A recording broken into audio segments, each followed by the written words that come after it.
नमस्कार.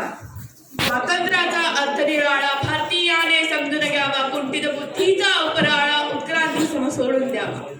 आदरणीय व्यासपीठ, ईश्वर तुल्य गुरुजन वर्ग व माझ्या मित्रमैत्रिणी, मी तेजस पुजारी आज तुम्हाला प्रजासत्ताक दिनानिमित्त 2 शब्द बोलणार आहे. ते तुम्ही शांतचित्ताने ऐकावे ही माझी नम्र विनंती.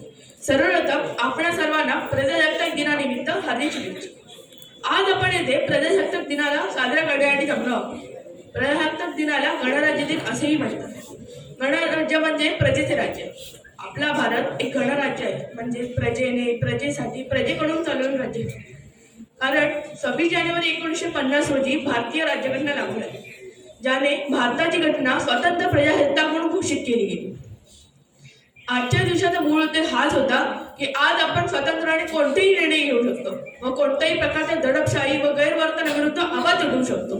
हे सर्व काही आपल्या देशातील राज्यघटना व लोकशाही प्रवृत्तीमुळे शक्य झाले.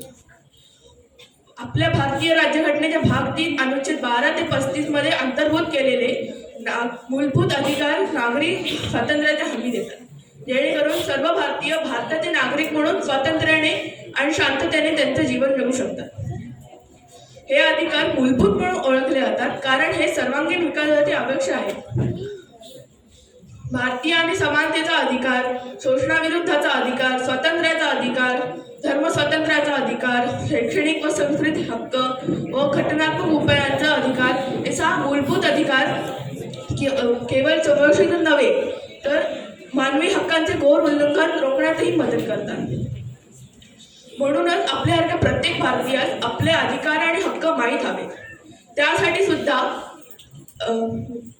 सुद्धा 2005च्या कलमानुसार प्रत्येक नागरिकाला शासनाकडून कोणतीही माहिती घेण्याचा किंवा सरकारी कागदपत्रिकांची तपासणी घेण्याचा व त्याप्रमाणे छायापत्री प्रती घेण्याचा अधिकार देतो, जेणेकरून सर्व नागरिक शासनाकडून कोणतीही माहिती घेऊ शकतात. जाता जाता मी एवढे सांगेन की आपला अधिकार आणि हक्क समजावून घ्या व वेळ प्रसंगी त्याचा योग्य वापर करा. म्हणूनच लोकांना जागवत चला, आपला अधिकार रुजवत चला. धन्यवाद.